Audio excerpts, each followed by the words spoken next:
Hoje vamos passar para o horizonte, para o horizonte islâmico e temos connosco o Mohamed Abed, o responsável pelos serviços sociais e culturais da Mesquita Central de Lisboa. Boa tarde. Olá, boa tarde. Obrigado por estar connosco. A comunidade islâmica portuguesa, apesar de uma história longuíssima de há um milénio quase, mas a atual comunidade é relativamente recente e tem crescido, enfim, ao ritmo de várias migrações. Podemos caracterizar um pouco como é que é a comunidade islâmica hoje? Sim, senhora. Começo por agradecer o convite para estar presente neste vosso programa. A comunidade foi constituída em 1968, oficialmente.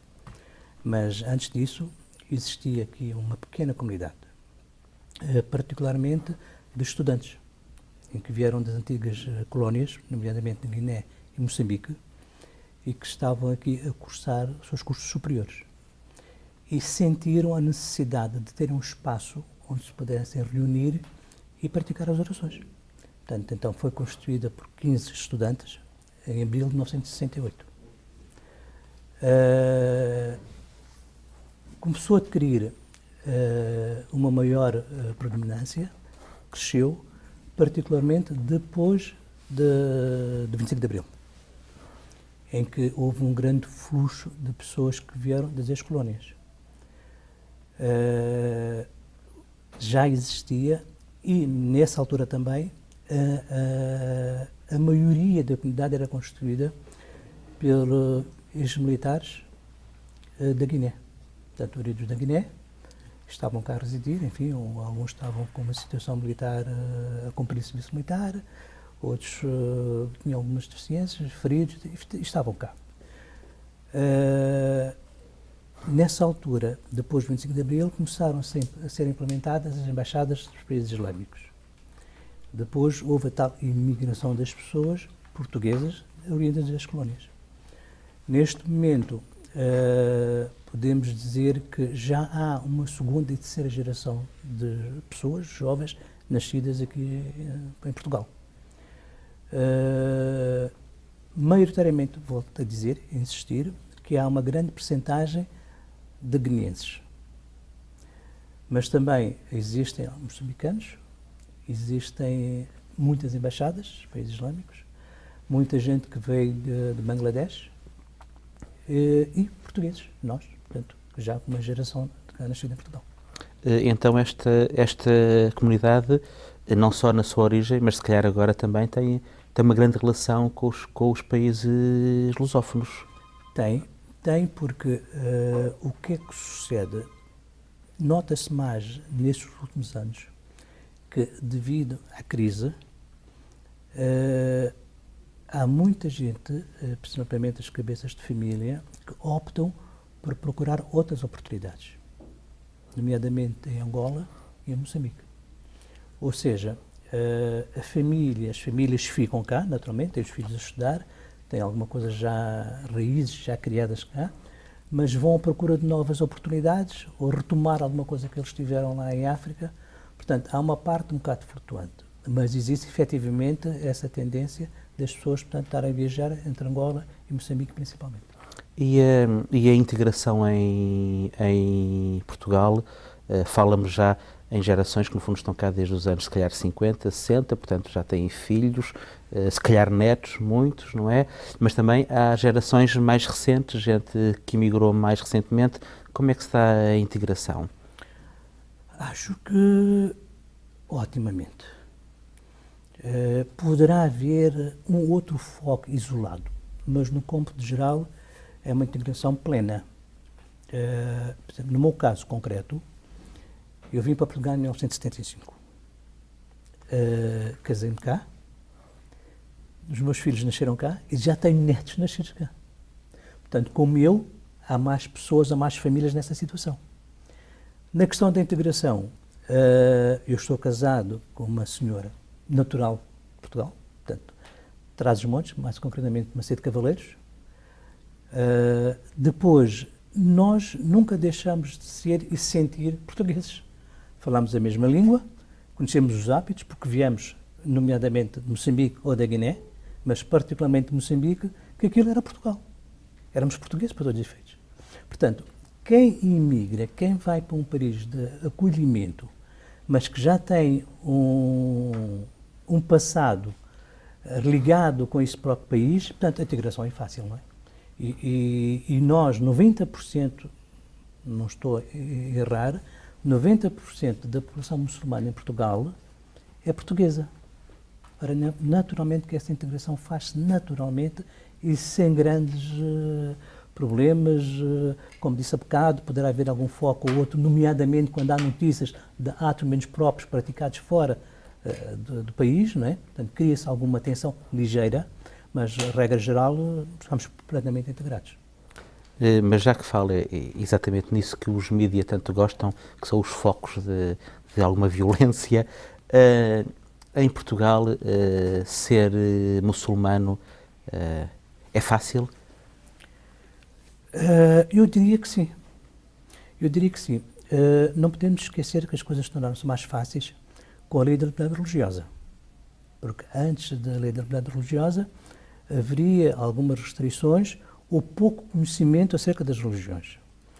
A lei da liberdade religiosa veio facilitar e veio permitir que as pessoas, as confissões, as religiões minoritárias, pudessem também ter outros benefícios que não havia antigamente. Mas não vejo, não sinto, poderá haver um caso ou outro, poderá haver, acredito que sim, mas no cômputo geral não há nenhuma marginalização das pessoas muçulmanas. Pelo contrário, há um entendimento. Os meus filhos, quando estudavam, enfim, no mês de junho, etc., os colegas os respeitavam. Hoje em dia, com a internet, com os diversos programas que existem, inclusive as confissões têm seus programas na televisão, portanto, na televisão pública, isso ajuda a que as pessoas se apercebam melhor. Desde que haja o conhecimento do outro, existe uma aproximação muito mais fácil entre as pessoas e as pessoas deixam de ter desconfiança. Os problemas começam a existir devido à ignorância. O receio do outro. E nós, felizmente, a comunidade é aberta. E as escolas têm um papel muito fundamental, muito importante. Porquê?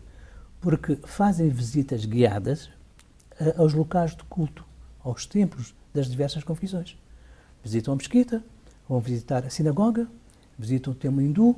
Quer dizer, isso tudo permite que os estudantes contactem com a realidade no terreno diariamente. Por exemplo, a mesquita é visitada por cerca de 8.000 ou 9.000 alunos ao longo do ano, onde é que é aproveitado para terem aulas de história, de ensino religioso, e conviverem, portanto, no terreno vem a realidade das religiões. Saindo do caso português, que de facto no campo do diálogo interreligioso é um caso peculiar, mas passando para a Europa, como é que encara um clima de uma crescente hostilidade em relação às comunidades islâmicas? Isto vem no seguimento daquilo que eu estava a dizer há bocado. Existe desconfiança. Ora, havendo desconfiança, naturalmente surgem esses problemas, esses focos. Mas, no meu entender, muitas das vezes também o que é que sucede?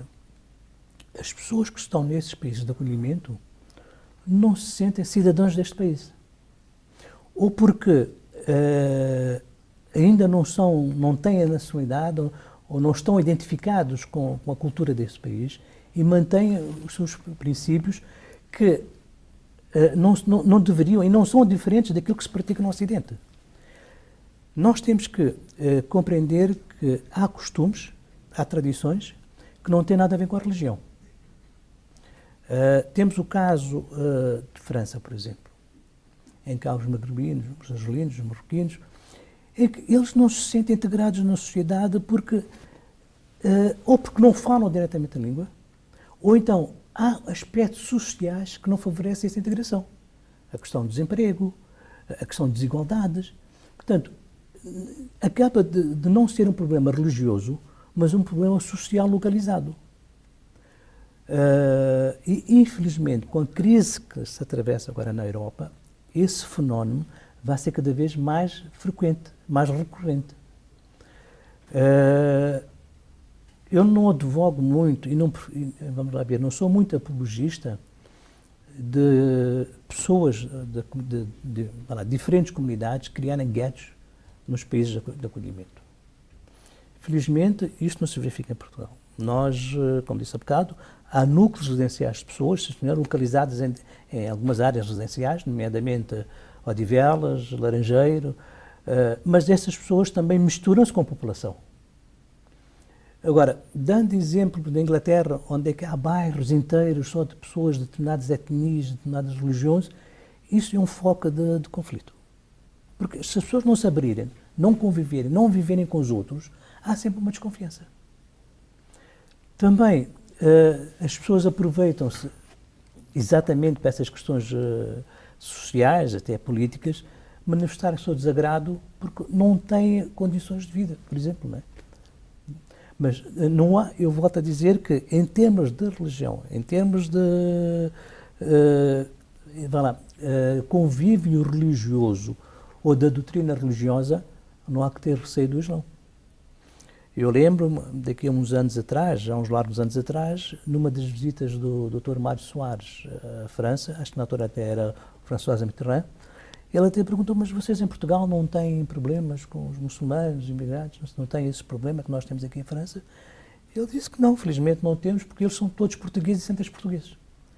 E nós, ao longo destes anos todos, aliás, o Paulo é testemunho disso, existe um bom relacionamento entre as diversas confissões, em que, por exemplo, nós na Mesquita temos alguma atividade, todas as outras confissões são convidadas a participarem e a conviverem connosco. Isso é uma forma também de servir de exemplo daquilo que se pode praticar nos outros países. Acho que é um caso único, ou se não é único, é dos mais raros, não é? Mas como é que acha que seria possível concorrer um pouco para que esta ideia que eu acho que está muito cimentada de que o Islão é fundamentalismo, de que o Islão é violência, como é que se poderia, no fundo, trabalhar para no fundo, tentar chegar ao cidadão, para tentar levar, literalmente, uma cultura sobre o religioso? Eu, se calhar, não seria a pessoa mais indicada que pudesse falar com alguma profundidade sobre esses temas, mas eu sei que há estudiosos, nomeadamente o Dr. Abdul Karim, o Tariq Ramadan, que estiveram cá diversas vezes, que são pessoas que estão num terreno, em termos académicos, a fazer um trabalho muito meritório. Como eles, haverá outras pessoas. Estou a falar na Europa dessas duas pessoas. Estou a falar, por exemplo, na América, o imam Abdul Faisal, também que tem desenvolvido um bom trabalho. Agora, no que diz respeito a nós aqui em Portugal, eu costumo dizer às pessoas com quem contacto diariamente de que é importante nós sabermos daquilo que se passa lá fora. É importante. Mas, mais importante ainda, é nós preocuparmos com aquilo que se passa cá em Portugal. Isto porquê? Porque as nossas crianças convivem dia a dia com as crianças de diversas origens, étnicas e religiosas. Se o meu filho, neste caso os meus netos, conviverem com as outras pessoas, sendo eles muçulmanos, e demonstrarem o comportamento que é aquilo que eles devem ter, portanto, isso serve para demonstrar às outras pessoas todas o que o Islão é. Porque se nós tivermos um relacionamento de conflito internamente, então é preocupante. Agora, se internamente, cá em Portugal, nós conseguimos demonstrar aquilo que nós somos, ou aquilo que o Islão nos ensina, não há receio que os nossos concidadãos tenham algum problema em relação a nós. E ao contrário daquilo que... Isto, se calhar, é uma coisa que tem que ser posta em prática nos outros países. Mas é uma questão muito complexa. Porque não tem a ver só com questão religiosa. Tem a ver, essencialmente, com a parte social. Depois é a parte política também. Depois são os recalcamentos que existem. Uma pessoa olha à volta... A própria mídia não ajuda. Ainda há bocado estivemos a conversar de que aquele ato bárbaro do soldado assassinado e morto, e depois aquela imagem daquele indivíduo a desafiar, se calhar, as autoridades. Essa é uma imagem chocante, mas a comunicação explora essa imagem. Portanto, cria ódio, cria desejo de vingança e cria incompreensão nas pessoas. Ontem à noite, ou esta manhã, veio uma pequena notícia de um centro cultural, enfim, transformado em mesquita, que incendiou-se, houve um incêndio. Ainda não se sabe as causas desse incêndio. As autoridades inglesas já vieram dizer que havia um inquérito muito rigoroso para apurar os factos. Mas da forma como a notícia foi dada, quase que passava despercebido. Ora, se calhar esta diferenciação no tratamento das notícias também ajuda a criar algum mal-estar. Depois, há outras notícias que a gente vê falar, questões políticas, por causa do Irão, Israel, no Líbano. Essas questões todas são políticas. Só que as pessoas esquecem-se também de que há pessoas muçulmanas que estão abrangidas, que são mortas, que são assassinadas no meio disto tudo também. Portanto, não se tem que ver só no aspecto religioso. A situação é de maneira tão complexa que nós temos que ir ao fundo das questões. E, se calhar, ir buscar as causas sociais para tentar arranjar uma explicação. Também não é menos importante que as escolas têm a obrigação de desenvolver um papel extremamente importante na informação das pessoas. E esse tipo de atividades acerca da religião, da informação, das culturas, é importante começar no banco das escolas. Aí não é tentar influenciar as pessoas, mas é num convívio aberto, leal, onde é que as pessoas possam saber o que é que se passa. Voltando à questão de Portugal, eu gosto, enfim, tenho que dar o exemplo de Portugal, que nós estamos em Portugal, naturalmente que as pessoas se sentem mais preocupadas com o Islão em Portugal. Aquilo que se passa lá fora é preocupante, mas até que nos atinge, aquilo é lá fora, não é? Agora, os nossos vizinhos é que é mais preocupante. Eu, se calhar, ficaria mais preocupado se o meu vizinho tivesse comportamentos duvidosos, não é? Que pusessem em causa a segurança dos outros vizinhos. Portanto, nós temos procurado criar condições para que as pessoas se sintam bem e informar realmente o que é a religião. Não podemos obrigar as pessoas a seguirem o que é que a religião nos diz. Serão atos isolados. Da mesma forma que existe o Código das Estradas, normas de procedimentos, se alguém contrariar isso, não quer dizer que a população de Portugal toda é que tem o mesmo comportamento. Portanto, com as religiões também se passa a mesma coisa.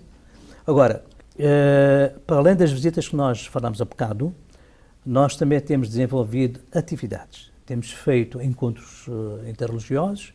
Ainda tempos atrás tivemos um encontro sobre a compaixão, em que estiveram lá presentes, enfim, pessoas de entidades governamentais, pessoas de peso na sociedade. Recebemos também a visita do Dalai Lama, no encontro que ele esteve cá em Portugal, e por sinal, de acordo com as palavras da sociedade do Dalai Lama, foi a primeira vez que ele entrou dentro de uma mesquita. Ele esteve lá, visitou, estiveram juntamente com as outras confissões, e depois entrou na sala de culto. E ele disse, olha, é a primeira vez que eu estou a entrar dentro de uma mesquita. E foi em Lisboa. Portanto, para além de já haver um clima de grande cordialidade entre as diversas confissões, também foi um marco. E ele, da parte de tarde, depois esteve, acho que foi no pavilhão do Atlântico, agora que é Arena Mel, teve no pavilhão Atlântico, onde esteve também numa conferência, e ele teve a preocupação de frisar precisamente essa situação. E o que é curioso é que, durante a visita dele, em diversas imagens, fotografias que se fez, nós, enfim, libertámos, enfim, uma série de pombos, né? E uma dessas imagens foi premiado. Portanto, houve um concurso fotográfico que alguém participou, e participou precisamente com essa fotografia. Essa fotografia foi premiada, acho eu, no concurso através da visão. Ora, isso tudo é emblemático, é significativo. Também pensamos de que as comunidades têm responsabilidades sociais. E, dentro do possível, deve-se olhar a população mais desfavorecida. É o que nós procuramos fazer. nós temos aqui uma campanha denominada Sopa para Todos, em que 2 vezes por mês nós providenciamos uma refeição para os idosos carenciados. Essa iniciativa iniciou-se em 2006, salvo erro, ou 2007, não como uma sopa para todos, mas como um almoço de Natal para os carenciados. Em parceria com a Junta de Freguesia de Campolide, começamos a servir, oferecer um almoço às pessoas carenciadas da Junta de Freguesia, através da Junta de Freguesia. Almoço esse que depois terminava com a oferta de um pequeno cabaz. Ora, desde 2006 temos feito essa iniciativa. O ano passado, na altura de Natal, tiveram presentes 450 pessoas. Ao princípio, as pessoas, quando nós começamos com esse almoço de Natal, nós sentimos que havia um retraio meio das pessoas. E as próprias técnicas da Junta de Freguesia comentavam, as pessoas dizem, ir almoçar uma pesquita, será que quem são eles? Está a ver? É que está a ignorância. Mas a partir do momento que eles entraram, viram, ninguém procura fazer conversões, nem pouco mais ou menos, quiseram visitar a sala de culto, fizemos uma visita guiada à sala de culto, e acabaram a ver a mesquita como um local de convívio também. Depois, e eu ia frisar aqui um pormenor, que fico um bocado sensibilizado e emocionado quando eu falo sobre isto. Há 3 ou 4 anos atrás, estava lá uma família, portanto, o pai, a mãe e os filhos, deviam ter 8 ou 10 anos, numa mesa, portanto, a comer. E fomos lá perguntar se eles se sentiam bem, se a comida estava boa, se precisavam de mais alguma coisa. E a resposta do pai, eu já não me recordo se foi do pai ou foi da mãe, foi esta, textualmente. Como é que nós não devemos sentir bem se é a primeira vez que estamos assentados numa mesa e alguém nos vem servir a mesa? Numa sociedade desta, numa Europa, numa altura destas, eu estou a falar 3 ou 4 anos atrás, mas não estou a falar na crise, estou a falar um bocado mais atrás, em que, se calhar, por 3 ou 4 euros, uma pessoa consegue estar numa mesa que alguém vai servir. E aquela família diz textualmente isso. Isso deixam marcas. Portanto, bom. Depois, em 2011, então começamos com a tal campanha Sopa para Todos, em que fazemos essa refeição. As pessoas vêm, comem, não perguntamos se são carenciados, se precisam ou não precisam, aquilo está aberto para muçulmanos e não muçulmanos. Aliás, a ideia iniciou-se para as pessoas muçulmanas, não muçulmanas. Depois, então, abrimos para as pessoas muçulmanas. As pessoas comem e ainda levam comida para casa. Portanto, disponibilizamos, elas trazem os taparoeiros, levam sopa e depois temos uns descartáveis que levam comida. É uma maneira também das pessoas se sentirem integradas e um bocado da nossa responsabilidade. Já agora deixa-me só pegar aqui numa questão que para muita gente pode parecer inesperada. Temos uma mesquita que acolhe na sala de oração o líder do budismo tibetano. Temos uma mesquita que organiza jantares de Natal, sabendo eu que o Natal não é propriamente uma festa islâmica. Como é que a própria comunidade, não a liderança que é quem organiza isto, mas a comunidade em si, o crente, podemos dizer o crente anónimo, como é que ele encara viver numa comunidade religiosa que de facto é tão peculiar? Reagem bem porque, um dos princípios do Islão é precisamente a partilha. Colaborar com as pessoas, partilhar com as pessoas, ajudar as pessoas. Nós temos um dos pilares do Islão que é o zakat. O zakat, o que é? Zakat é precisamente em que todo muçulmano que tenha rendimentos, que esteja a trabalhar e cujos rendimentos são suficientes para a sua sobrevivência, então são obrigados a contribuir com uma verba equivalente a 2,5% para um bolo, portanto para um fundo para o apoio às pessoas necessitadas. Há pessoas que, em determinada altura, eram beneficiários de zakat, mas depois de começarem a trabalhar, passaram a ser contribuintes de zakat. Portanto, com esse espírito de zakat, então nós somos solidários com todas as outras pessoas. Zakat, numa primeira instância, é destinado às pessoas muçulmanas, mas temos outros fundos que estamos abertos para a sociedade. Eu dou-lhe outro exemplo em que, no mês de Ramadão, nós servimos uma refeição para quebrar o jejum. Portanto, as pessoas vão lá, que é o iftar, quebram o jejum e depois têm um jantar. Nesse jantar vêm muitas pessoas que não são muçulmanas. Há muitas pessoas que são em abrigos, pessoas carenciadas, que se apercebem que existe aquele jantar, entram, sentam-se e comem. Nós não perguntamos quem eles são. Há possibilidade de fazer isso, fazemos. Nós servimos diariamente, neste mês do Ramadão, cerca de 900 refeições. 800 refeições, as pessoas, particularmente para quebrar o jejum, não é? Mas, como estava-lhe a dizer, nós damos muita importância, e o Islão assim nos ensina, aos nossos vizinhos. No Islão, os nossos vizinhos são tão ou mais importantes que os nossos familiares. Isto, no sentido figurado, como é óbvio. Mas isto porquê? Porque muitas das vezes, ou na maior parte das vezes, os familiares não estão perto ou não moram perto das nossas, enfim, das outras pessoas, né? Têm suas casas afastadas. O vizinho vive lado a lado connosco. Portanto, há que haver o cuidado de ter um bom relacionamento com o vizinho. Porquê? Porque eles são as primeiras pessoas que nos vão socorrer se alguma coisa nos acontecer. Enquanto nós chamamos as pessoas de famílias que podem estar distantes, né, o nosso vizinho está ali à nossa porta. Portanto, também existe essa preocupação de termos uma boa vizinhança. E Islão, isso nos ensina. Ora, sendo assim, com este princípio, e tendo nós essas atividades, portanto, a própria comunidade sente-se aberta e ajudam, contribuem na organização desses eventos. Nós, como disse, a comunidade aqui islâmica, na Mesquita, na Praça de Espanha, iniciou essa atividade em 2006 ou 2007, acho que foi 2006. Mas há 12 anos para cá, no Laranjeiro, a comunidade islâmica do Laranjeiro, também tem, na altura do Natal, uma refeição para os carenciados. Juntamente com as autarquias, também faz esse tipo de atividades.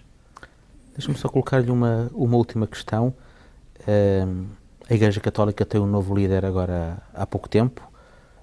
O anterior líder, o Papa Bento XVI, ao longo do seu pontificado, teve quer momentos muito bonitos. Eu estou-me a lembrar, por exemplo, de um momento em Istambul, na Mesquita Azul, muito bonito, mas também, noutros momentos, proferiu algumas afirmações menos, se calhar, menos felizes. Como é que encara, enfim, tendo agora um novo Papa, como é que encara o futuro do diálogo entre as religiões? Eu julgo que houve momentos em que, devido a tal desconfiança, ou se calhar ao querer marcar determinadas, sei lá, campos de ação, deixe-me dizer assim, havia um grande distanciamento entre os cristãos e os muçulmanos. Mas, como disse há bocado, a partir das atitudes tomadas pelo Papa recente, o Papa Bento XVI e o Papa João Paulo também, as coisas têm vindo a contribuir e têm enriquecido o tal diálogo. Naturalmente que poderá haver alguma frase, alguma situação que possa agradar menos algumas pessoas muçulmanas. Nós não nos podemos esquecer que o Papa, qualquer outras pessoas, os clérigos, os ministros de culto, os imãs, são seres humanos. Não são infalíveis, são seres humanos. Portanto, por muito conhecimento que tenham, estão sujeitos a errar, como qualquer ser humano. Portanto, temos de ter o poder de entender que poderá haver um lapso, uma falta de conhecimento. Não vamos pensar que é uma agressão. É importante que a gente esclareça isso. Portanto, nós estamos convencidos, agora com o Papa Francisco também, as coisas irão seguir o caminho que tem seguido até agora, do diálogo, do entendimento, mas há mais que o Papa Francisco tem um historial na Argentina, onde é que ele também privilegiou o diálogo interreligioso e intercultural. Portanto, é um bocado cedo ainda para falarmos sobre essa questão, mas eu julgo que, nesse aspecto, não temos grandes preocupações. Acho que foi essa a questão que pôs. Agora, quanto a Portugal, vamos esperar que o nosso Dom Clemente também nos ajude no entendimento. Pois é, estamos aí a ter um novo cardeal. Exatamente. Mas daquilo que se conhece e daquilo que eu conheço um pouco do Dom Clemente, fruto, se calhar, dos programas que nós vamos fazendo, né? Vamos cruzando com as pessoas, Penso que também não é por aí que nós vamos deixar de ter uma grande abertura, um grande convívio com a Igreja Católica. Não, acho que os próximos tempos continuarão a ser bons. Eu penso que sim, eu penso que há um entendimento, aliás, como disse há bocado, nós convidamos nas nossas atividades, eles vêm, o núcleo apostólico também vem, portanto, esperemos que o exemplo de Portugal consiga se ingrar e alguém fora de Portugal consiga agarrar essa ideia e ver que é possível essa convivência. Que isso é importante, que é possível. Agora, quando vem misturar tradições, os aspectos políticos, sociais, principalmente políticos, já é outra questão.